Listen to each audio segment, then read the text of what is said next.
Добре дојдовте во процес. За детската кардиохирургија се борува повеќе од една деценија, но државата никогаш не смогна сили да ја направи.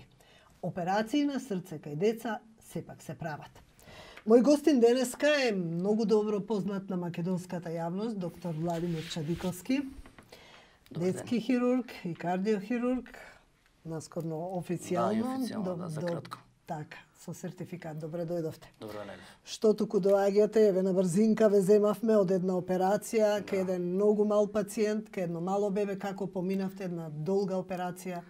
Па да, тоа беше бебенце кое е 2 килограми и 400 грама тешко, кое што веќе недела дена беше во многу тешка состојба на клиниката за детски болести во интензивна нега. Па успеавме некако да го подигнеме, да го доведеме во состојба да може да се оперира. Па денеска го завршивме така. Тешка интервенција 6 часа, па задоволни сме. Детето е сосем окей. Се надеваме до утре ќе го екстубираме, така да цела недела беше така динамична, повеќе од 6 деца се оперирани, 2,5 до 3,5 килограми. Така да задоволен сум како помина. Се спасуваат детски животи. Па да, тоа се трудиме, тоа не е целта. Во последните 5 години со тимови од странски лекари, со помош на нив, на клиниката за детска хирургија се извршени скоро 300. Да, неполни 300 операции. Неполни 300 операции на срце кај деца. Што значи тоа? Што доби Македонија за овие 5 години? Па, да ви кажем искрено, ја не очекував кога започнала цела приказна. Јас веќе бев афирмиран детски хирург и дури не ни бев свесен у тој момент што навлегувам. И целата, мислам и целата екипа која работиме заедно. Навистина една хируршка гранка која што плени. И навистина после тоа веќе имате чувство дека сакате само тоа да го работите. Држава која што може доби државата, што добија семејствата, што добија децата мислам, или изгубија, нескромно, заштедивме. И државата има добиено од финансиски аспект, ја мислам највише добија децата, дека родителите и навистина голем број на деца се спасени, имаат квалитетен живот и мислам дека навистина правиме добра работа. Тоа се чекаше порано на операции во странство. Па да, сите деца иде во странство. Ние сме, тоа е интересно што да речеме на Босна имаше центар за кардиохирургија со 24 министерства за здравство, има систем и тим кој што им функционираше, иако се разбрав дека и таму тимот се растурил ради некакви икс причини, целиот тим заминал во Шведска, така да сега немаат повторно. Кардиохирургија како гранка е најдефицитарна у светот. За да станете детски кардиохирург, мора да бидете прво детски хирург, па да поминат 4 години како детски хирург да бидете специјалиста, па да субспецијализирате детска кардиохирургија. Или од адултен кардиохирург, исто така да поминат 4 години, па да субспецијализирате детска кардиохирургија. Значи треба да поминете едно стварно големо патишествие од работа и многу напор. И јас сега гледам зашто луѓето не ни сакале. Значи адултните од една страна викаат што би си окомплицирале животот да работиме со деца кога има и така многу работа со адултните. А од друга страна детските хирурзи си викаат што ќе влегувам сега кога знаете дека ќе има смртност, кога можам да работам нешто што е поедноставно и помалку комплексно и зависи од човек, од поединец. Тоа е повеќе one man show хирургија него што е системска. Ја некако изгледа заглавив претходно беа со трансплантациите, влегов во еден системски проблем. Сега повторно влегов него и стварно уморен некако така. Али денеска денов е баш убав. Мислам онака убаво помина денов и многу сум, да, и многу сум задоволен. Но се тоа што го работите во рамки на еден проект. Така. Чувствувате дека дојде момент се тоа да се официализира, да се спакува во една единица, во една државна кардиохирургија? Дефинитивно. Мислам дека мораме да влеземе веќе простор за такво нешто. Има ли клима? Па ја имав разговор со одредени авторитети од владата, делува дека дефинитивно мислам дека ќе се најде решение за овој наш проблем кој што веќе 5 години го тераме. Мислам дека дефинитивно заслуживме да добиеме свој објект и своја клиника. Ние сме адултните добија, ние сме една година пред нив, они добија и навистина мислам дека добро работат. И исто сметам дека ние после 300 интервенции веќе навистина трудот што се вложува не хируршки, туку системски, мораме да го добиеме. Ако сакаме да имаме утре резултати сами кои ќе работиме. Значи мора да е едно место да ви бидат сите стаени. Имате ли идеја кај би било тоа едно место? Па има неколку, значи затоа што вие сега функционирате клиника во клиника фактички. Така, на детска хирургија веќе имаме проблем бидејќи станува просторот тесен. Значи ние кога работиме кардио, кога се оперираат операции, колегите од детските хирурзи се навистина колегијални и работат во 2 смени. Значи јас кога ќе почнам кардио блокирам пола клиника. Значи тие се пациенти кои што залегнуваат, тоа не се пациенти кои што другиот ден си одат дома. И вие од еднашка целото една десно крило ви е блокирано со пациенти кои што поврзани со срцеви проблеми. Главниот проблем е што за оваа работа просторот кој што треба да го добиеме мора да биде на едно место да има неколку елементи. Тоа треба да има значи интензивна нега, треба да има одел, треба да има операциона сала и треба да има сала за катетеризација. Постои ли таков одел? Постои, тоа е моментално во моментов е просторот на Филип II, бившиот простор на Филип II. Во болницата, смисла. Да, каде што мислам може за кратко време одма да се адаптира и да се влезе тоа. Опрема имате? Опрема, па 60-70% од опремата која што има таму, бидејќи таа заедничка со детска хирургија, дел од таа опрема е специализирана само за кардио, така да таа е опрема која што автоматски ја префрлате таму или по која да институција. Тоа би било по принципот како што до сега работевте со менторство, ќе доаѓа странски ја мислам дека за да имаме или ќе се ослони се на вас затоа што не, вие имате право некојаш на одмор, на не, болест, апсолутно, значи ние сметаме дека да не се повтори приказната како со една друга приватна болница Не, таму апсолутно, мислам све сме само наивни, не сме. 20 години сум детски хирург. Мислам пред се во оваа хирургија нема никаква импровизација, нема ни една, али овде поготово апсолутно импровизацијата е смрт. И сметам дека бар уште една година нас ќе ни треба еден бекап додека проработи таа институција, да имаме да се подготвите. Да бројот на луѓе кои што доаѓаат ќе биде многу мал. Значи се збори за може хирург, анестезиолог, 2-3, некој кој што би требало да не покриваат некој време додека не се разработи тоа да ни го пренесат искуството. Сега е многу едноставно. Ја на пример разговарав со колеги од Београд, они кои почнувале 80 или не знам која година, они немале од кој да им помогне, они све сами правеле. Ние имаме сега среќа да можеш да викнеш некој да ти помогне таа приказна и да те покри, да не треба сам да импровизираш нешто да. Но имате и тука тим кој што еве цело време е прекрасно, мислам, ние сме пријатели, веќе станати, мислам, луѓе кои што секој 20 дена веќе секоја втора недела ние сме во Белград, секоја четврта се они во Македонија. Значи, навистина имаме, мислам, одлични резултати оваа година, мислам баш како што треба. Не зборувам и за медицински тим од тука, за да, мислам, сестри. Ние во моментот бројка сме негде околу 25 медицински персонал, мислам дека пола се лекари и сестри. Они се сите специјалисти од својата област и сите за некој начин субспецијализираат. И треба да се свати дека во оваа ситуација не се работи за луѓе кои што се почетници. Значи, ова се луѓе кои што прават апгрейд во своето знаење. Мислам, тоа се навистина најдоброто спрема мене што го има државата за овој тип на проблематика. И ова е екипа која што навистина сметам дека треба да се негува. Значи, не се работи само за мене, не треба да се растури, не треба. Ја мислам дека греот, по мене мислам дека греот, али луѓето многу вложија, сите многу вложија. Ајде, не знам, не можам да зборам само за себе. Јас исто така, мислам, што викам, ја детево порасна, не си го видов ради овие сите системски работи, оперативи и така натака, али мислам дека овој тим пред се заслужува. Јас како водител, кој што го води овој тим, сметам дека навистина би многу среќен ако успеам сите нив да ги ставам во една институција да функционираме како еднашка, буквално како единица. Со какви проблеми се соочувате? Како изгледа еден целокупен третман на дете? Дали тоа дете од моментот кога го згрижувате и останува тука на детска кардиохирургија или има шетање од клиника Не, до сега, клиника? значи последните веќе можам да кажам 2,5-3 години, порано беше тоа проблем бидејќи децата мораше да се носат на педиатрија во интензивна. Се откога отворивме нашата интензивна нега, значи секој дете кај нас останува до оној момент додека родителот не може да си го земе во своји раце детето. Скоро секогаш пред да си одат дома идат еден ден на кардиологија, али тоа е дете кое што апсолутно може дома да оди.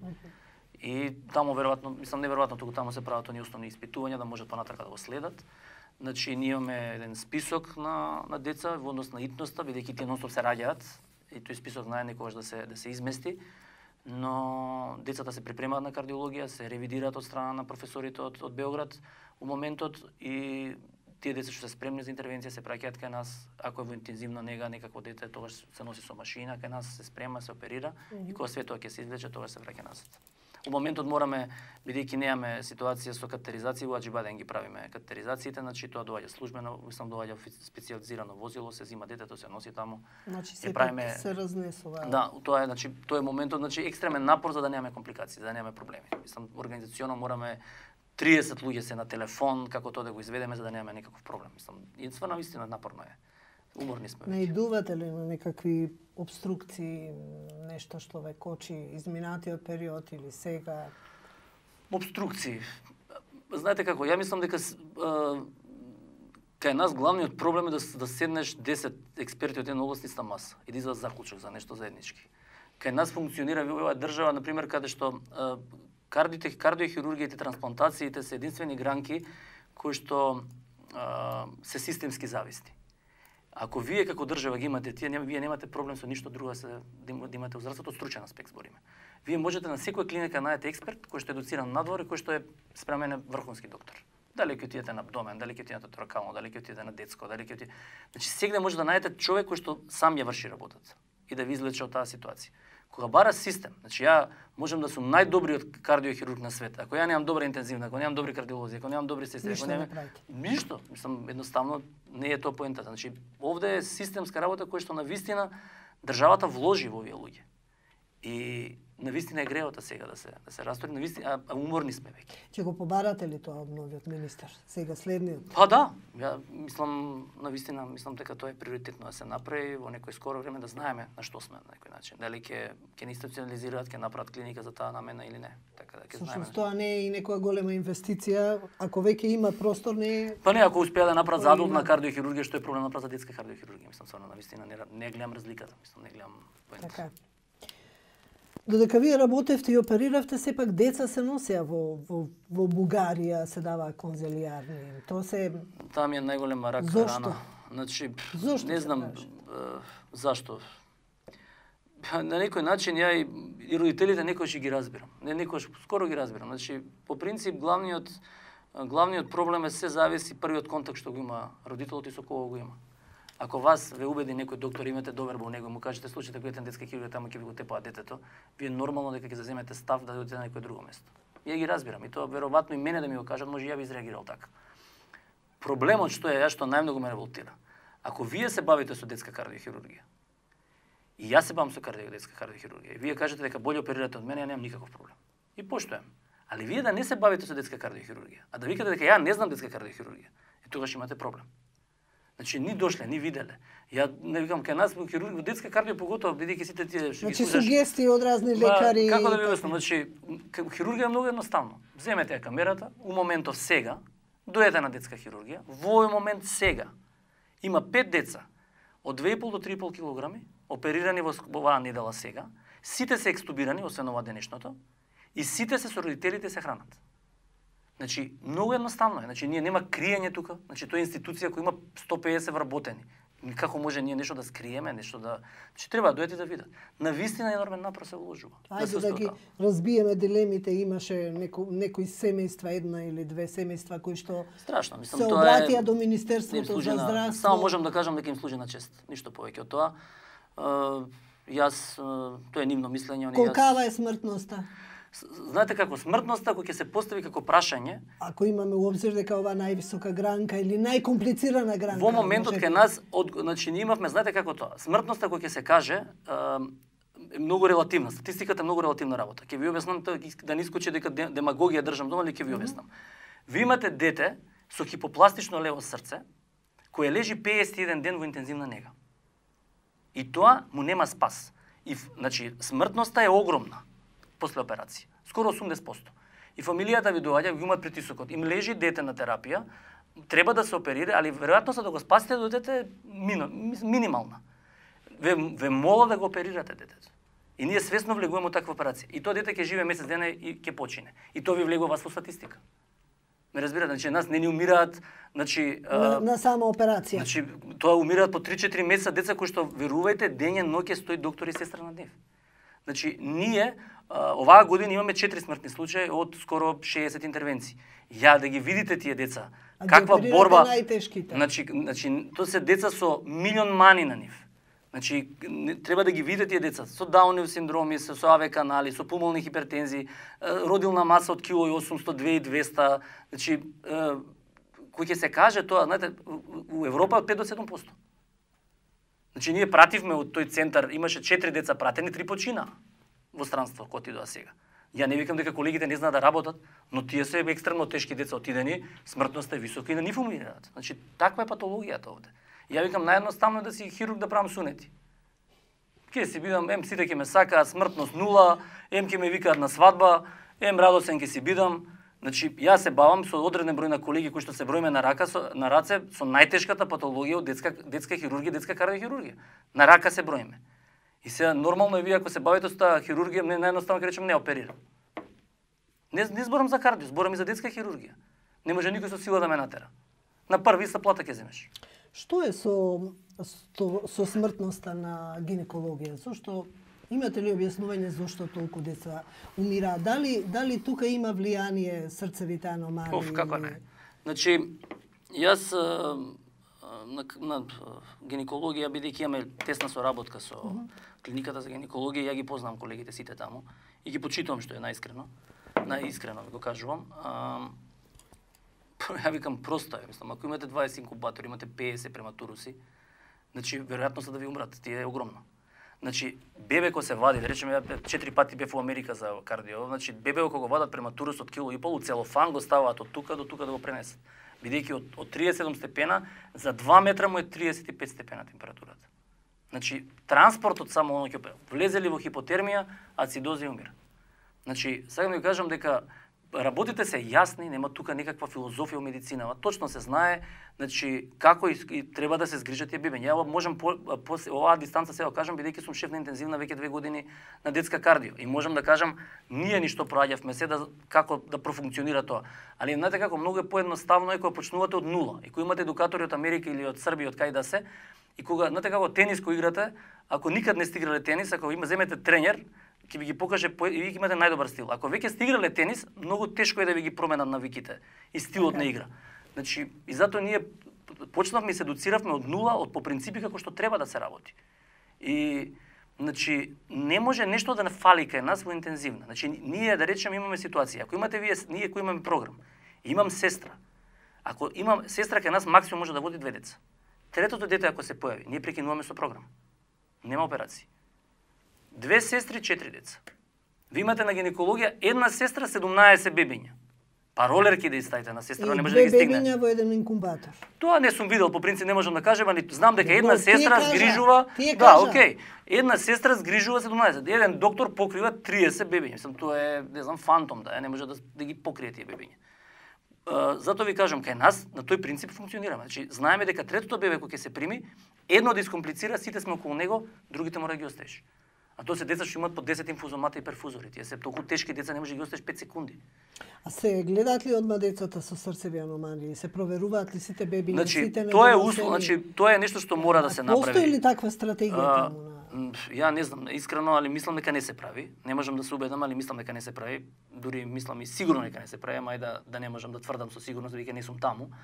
Секој прематурче мора да се види на ехо на срце. Секој. Има дуктус, има канал кој што останува отворен. Значи, поголема крв влегува во плуќата. И ако тоа дете на вентилатор, никогаш не може да го извадите од машина, ако не му го затворите дуктусот. Има 2 начина на решавање. Конзервативно и хируршки. Конзервативно се дава ибупрофен во 3 дози и се прави контрола по 3 дена. Го гледаш, затворил, го екстубираш, од тој проблем, од таа страна немаш проблем. Не се затвора, мора хируршки да затвориш. Ние за 5 години ни едно дете не сме затвориле. Београд прават 40 годишно. Не дошле до вас, не побарале од вас, што е проблемот? Не знам, диагностика, појма нема, не знам да ви кажам. Тоа мора да ги прашате нив. 40 клипсирања се прават, затварање на дуктуси во Београд оперативно и 350 конзервативно годишно. Сличен проблем имаше со ретинопатијата, па го решија. Многу деца пропуштија еден извесен период. Све се решава. Значи све е јасно медицина, принципите се јасни. Значи како ви кажам, мислам, нема, јас стално кажам, хирургија, кардиохирургија што представува исто комплексна кој ќе после 5 години сваќате дека тоа е еден систем кој што се учи, не е нешто неучливо, мислам че не може да го научите. Али по принцип е навистина, мислам дека рутински мора, јас знам дека во приватните болници мислам дека во пакет ви влегува ехо на срце на секој дете кој што ќе се роди. По процедура мислам влегува. Што е проблема се прати кај нас. Значи мора да направите. Значи верувајте, ние имавме, знаме, што кога беше пред 2-3 месеца поминавме, направивме рутински ехо на 10 деца. 8 има дуктус. Па после ги насочивме да почнат да ги затварат. Значи направивме тест да видиме колку бебиња што лежат, направивме ехо, колку деца имаат дуктуси. Од 10 8 има. Значи клучот може да лежи и тука. Па срцевите мани се најчести мани во детска возраст. Значи вие рачунете дека имаме ние годишно по број на живораѓање, тоа е процентуално, ако има 22 до 25 илјади живораѓања годишно, 250 се раѓаат со срце и мани, од кои 250, 120 бараат операции, а 80 во првите месец дена. Значи, знаете која бројката е огромна. Што е со фетоцидите, ги спомнавте, со умртвувањето на плодот во матката во подмината бременост? Фетоцидите, ја бев шокиран. Тоа ми дојде, прв пат го се сретнав со тој проблем, бидејќи дојдоа кај мене на фамилија, не е битно, не се сеќам како се вика, јас требаше да прв пат да потпишам нешто што е поврзано со умртвување на плод. Детето имаше некоја диагноза која што по принцип ние оперираме. И јас им кажав, викам дека ова не смеете да, јас сум либерален во однос на абортус, не сум некој конзервативен тип, али 35-та гестатска недела можете утре да се породите, да извадите плод од 2-2,5 кила, да пробаме го спасиме. Вака сигурно ќе го умртвиме. Не знам што се случи после тоа, мајка ние не ја видовме, али по принцип се распрашав да видам каква е таа бројка што се случува. Фрапантни податоци. На патологија ми дадоа бројка од некој 30-40 годишно. Значи, јас не знам навистина, ја сум рекол, ја никад нема да потпишам нешто од 25-та, 26-та, каде што има детето глава, раце, нозе.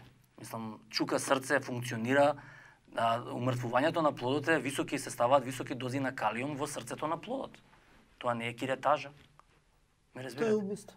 Тоа е според мене, мислам, апсолутно. И тоа е, едукацијата мора да иде од тој правец, дека, знаете како, јас имаме у среда со професори од кривично правен факултет, имаме предавања баш тоа за тие абортуси, сакаме да направиме едно предавање на постдипломци по кривично. И едно од работите што вика во Америка, например, после 20-та гестатска недела, нема теоретски шанси вие да умртвите плод, само ако животот на мајката нема прашање.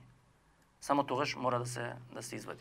До 20-та гестатска недела може да е силувана, може да има синдроми, може да има да му фали на детето нешто, ми се радика, тогаш окей, ме разбирате, не е тоа да инкомпатибилно со живот, да му треба. За срцевите мани конкретно постојат само две диагнози кои што се дискутабилни во однос на абортус кој се препорачува. Тоа е хипопластично лево срце. Ние треба да имаме 2 случаја годишно такви. И сингл вентрикл, кога има еден само вентрикул, една комора, каде што детето треба да му се направат 3 операции. Тоа се единствени диагнози кои што се смета дека и во Србија, бидејќи со нив имам најмногу релации сега, да се каже дека и ние согласуваме на тие деца да се направи, да се умрат, бидејќи навистина е мачење за фамилијата. Али све друго мислам дека е навистина катастрофално спрема мене. Значи вреди да се Знаете како, целата работа кога почна кардиохирургија како Дон Кихот, само се врти нешто. Од едно од друго, само отвара друго, едно се отвара. Значи, осознавате многу работи. Значи, неверојатно си викам, ја не знам, толку да сум немал никакви информации, сум 20 години на детска хирургија. Вакви информации да не сум знаел дека, мислам, јас самиот бев запрепастен, искрено. Македонија од секогаш била либерална, ако можам да кажам, по однос на тие таквите. Да. Мислам, јас сум во однос на другите републики, можеби без потреба и по желба се правело порано, иако сега е поминува низ комисии. Да, тоа феталната ехотомографија, тоа се кај нас многу мал број на луѓе гледаат тоа. И мислам дека треба да се насочи многу да се инвестира во тоа поле, бидејќи со ехотомографија негде 90-95% имате скоро сигурна диагноза на плодот. И вие можете да навистина да информирате фамилијата, значи имате вие фамилии кои што чекаат, не знам, 10 години бебе. И се вие кои ќе му кажете има нешто, мислам, треба бидете сигурни тоа што го кажувате. А што ако сте сгрешиле? Што ако не ја погодите диагнозата? Катастрофа. Значи тоа збориме за срце кој што е 2 сантими големо. Ја формиравте фондацијата за трансплантација, па бевте вклучен во Националното тело за трансплантација. Што се случи и зошто престанаа тие активности? Па ја мислам, од тогаш и почнавме, ние се дружиме. Мислам, сакам кажам новинарски. Така некако беше. Да, имаше, морам да кажам од ваша страна, многу поддршка за таа која отворивме. Ние затворивме, значи, навистина исто беше еден системски проблем. Од оваа дистанца може друг би го организирал тоа. Отворивме фондација бидејќи од ИПТА, од Светската асоциација бара да имаме некаква невладена организација во Македонија која ќе се бави со подигање на свест. И кога почнавме да се бавиме со таа работа, иако ја немав појма од национална, ни фондација знаев што е, ни ми екзистенција да се бавам со таа работа. И сите луѓе кои што беа у борот беа луѓе од јавниот живот кои што навистина сакаат да помогнат во тоа подигање на свест. И тогаш видовме стар закон. Ајде закон почнавме да правиме. изгубивме на година дена, добивме печат од Европска комисија, го направивме законот, го напишавме, 2 пати на седница на влада, помина законот. Само што помина законот, дека го направивме од поширок аспект, имаме правила на игра. Хајде, тогаш Маја Парнаџиева беше многу инволвирана, тој многу помогна. 250 страни подзаконски акти. Ги напишавме и подзаконските акти. И реков јас, принципот на нештото овде мора да има национален координатор. Мора еден да биде одговорен за се. Сега ќе ви кажам пример зашто е тоа битно, бидејќи во моментот имаме таков проблем. И бидно националниот координатор. И се избеде национален координатор кој што требаше, спрема мене мора да биде човек кој што ќе се бави само со таа работа. Значи не може да се бави со други работи. Тоа е 24/7 работа. Значи се што имате вие проблем со трансплантација, мора него да го прашате, мора он да знае. Значи не може ја да знам и вие одите прашувате. Значи национален не можете да се замарате со нешто што му е улога на некој друг. Треба тој човек да ги знае сите работи. Дека еве сега ви кажам што имаме ситуација. Имаме детенце кои што сакаме да помогнеме. Треба трансплантација на срце. Наједноставниот проблем е како се случува тоа. Значи зашто е битен да имате национален координатор? Како иде законски? Вие ќе му подпишете конзилијарно, нема проблем одма. Треба трансплантација срце, нема друго решение за детето, треба трансплантација. Детето го праќате во фонд за здравство. Фондот за здравство се обраќа до најблиските центри. Београд, Загреб, Бугарија, не знам, не правиме трансплантација. У тој момент они се обраќаат во друг некој центар, од таму им праќаат негативен одговор. Нормално, бидејќи има листи, нивни деца, приоритетот. Единствени држави моментот кој што може да ви направат, да не сте само се Австрија и Германија. Значи, за да може да го направите тоа, треба да имате национален координатор кој има контакт со сите тие национални координатори од тие држави. И вие треба да се обратите до таму и да речете ќе ви пратиме дете. Значи овде не се ни парите во прашање. Значи овде ја ви гарантирам дека ни у министерство, ни у фонд некој ќе ви направи проблем за да се плати трансплантација на ова детенце. Ја убеден сум во тоа. Во дека има конзилијарно, ги исполнува условите, каде ќе ја направи? Значи луѓето треба сега да одат, дека националниот координатор е тој што треба да ви избрка таа работа начално. Да договори со координаторот како ќе го стават на листа, дали може да го стават на листа, дека ќе гарантира дека државата ќе плати.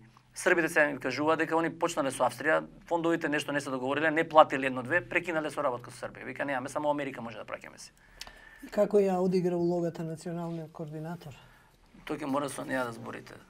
Така да јас не можам. По принцип, јас пак ќе кажам, луѓето кои што се бават со таа работа, кај нас во моментот, се навистина се сведо на ентузијазам. Ги знам сите до еден. И сите се, ви кажувам, луѓе кои што навистина си ја знаат работата. До еден. Сите. Значи од уролозите, од анестезиолозите, од детска хирургија на Симеонов. Значи, верувајте... Имате ли екстра надомест и стимул за таа работа? Што работите? Многу. Многу имаме стимул. Не, бидејќи е странски проект. Да, странски проект, ама... Со домашни плати. Со домашни плати, странски. Поентата е дека навистина мислам дека државата мора, ако сака да има... Ако е сериозна. Ако сака да направи нешто, мора овие системски проблеми ги реши. Значи, сите овие работи се случуваат заради системски. Значи, мора на една маса да ги седнете, правите авторитети за таа работа. Значи, не можете да собирате советници секакви, да правите центри за ова, за она, непостоечки центри. Значи, нема тука суета. Значи, ја може да сум со некого, ја што викаат со американците, најмногу се смевто, викаат кај вас со Македонија, викаат имате емоционална револуција. Значи, се што е бизнис, ние го сваќаме приватно. Они знаат лом да се направат у сала или во интензивна и после тоа си седнуваат луѓето на ручек заедно. Кај нас вие да влезете во ваква некоја дебата, па смртни непријатели ќе станете. За нешто што е работа. Ме разбирате, че нема тука емоции. Значи, мора да го сработите тоа. А вас ако на страна нонстоп некој ве оптеретува и ви прави проблеми да ја влегувам у сала нервозен ради тоа што или притисок да имам од не знам каков аспект. Тоа е. Сето тоа нема сврха, а е од национален интерес. Ја ви кажам, направите ли вие трансплантација? Имате ли, јас стално кажам, кој ќе отидете од држава, значи ние имавме детска хирургија у моментот. Имавме прошта година, знам, има некој коефициент таму до 3, имаме ние 2,74. Ние не правиме на детска хирургија. Трансплантација на црн дроб у моментот и трансплантација на срце. На детска хирургија у моментот се работи.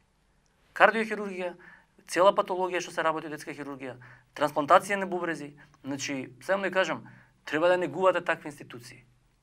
Значи, да ги наградите луѓето, ме разбирате. Не е поентата само да ги мотивирате. Не може вие трансплантација да го разбудите, да ги разбудите колегите од 2 сат по помок и тие до сабајле да работат без престан 10 сата и да се одат дома утепани да немаат никаква стимул и мотивација од тоа. Не е нормално. Мора да ги стимулирате луѓето. Нема иначе без пари најплатени хирурзи се трансплантолозите во Хрватска во моментот. Не може, нема мотивација. Да платите ги луѓето, ќе видите сите ќе работат.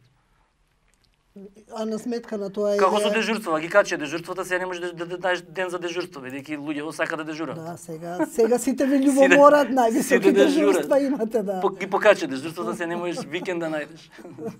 Добро, во последно време ве гледаме и во една приватна болница. Тоа е дел веројатно од ваш дополнителен ангажман. Да. Значи ли тоа дека може да ве изгуби јавното здравство или останувате?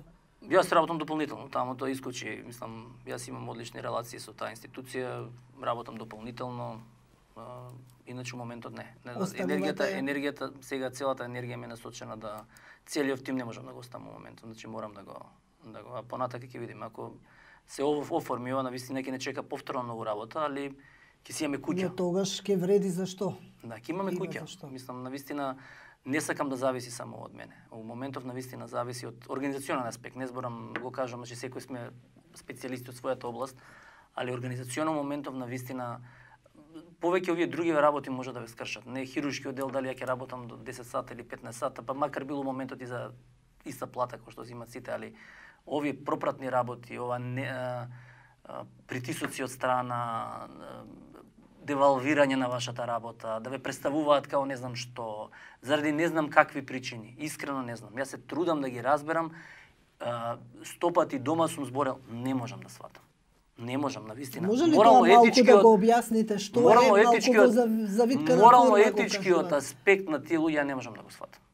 Значи, ако ти јавно излегуваш со име и презиме, сакаш да ме девалвираш мене и целиот тим, ти имаш апсолутно право, те охрабрувам, тужи ме.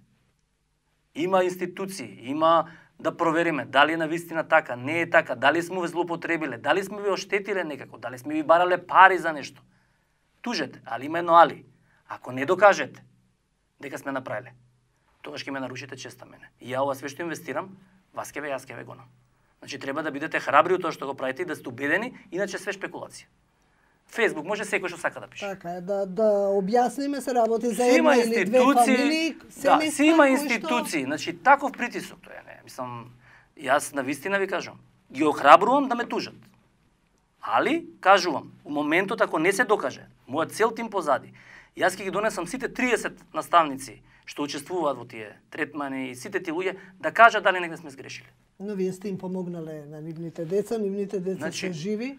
Значи, како сака тоа не може да кажа. Морално-етичкиот момент е ненормално и што навистина ме повредува ситуацијава да слушаш такви, да ми кажува, да ми пренесува, тоа е навистина. Ван сите да се оптеретувате. Нема ќе ви одзема енергија да се потресува цела фамилија дома, мислам тоа е навистина не е нормално, ме разбирате. Да ја ви кажам, ги охрабрувам, нека тужат. Има комори, има министерства, нека дојдат да не проверат. Али па кажувам, нарушувана на чест после тоа ќе има. Бидејќи ако не докажат дека се управо, бидејќи толку веќе даваат некакви информации, сме убивале деца, не знам што сме правили, мислам, деморализира цел тим, 25 луѓе се инволвирани. По 12 сата се на нашите дежурства. Навистина мислам дека не е фер. Добро. Чекаме смена на нов министер и се надеваме првиот момент. Да, може, мислам не по принцип до крај на година имаме список на позитивни сигнали од таму, а нема да биде само фасада и проформа на све. Па ја мислам дека од разговорите што ги имав со авторитетот во моментот на вистина луѓето спомене сега прв на вистина мислам дека сака да помогнат, па ќе видиме сега. Знаете како е тоа е. Целата варијанта да видиме. Тука сме и ние медиумите да притиснеме. Па да, ја мислам и за трансплантацијата тогаш кога беше на вистина многу помогнавте. Од национално добро и за доброто на пациентите. Ви благодарам. Фала и на вас многу за поканата.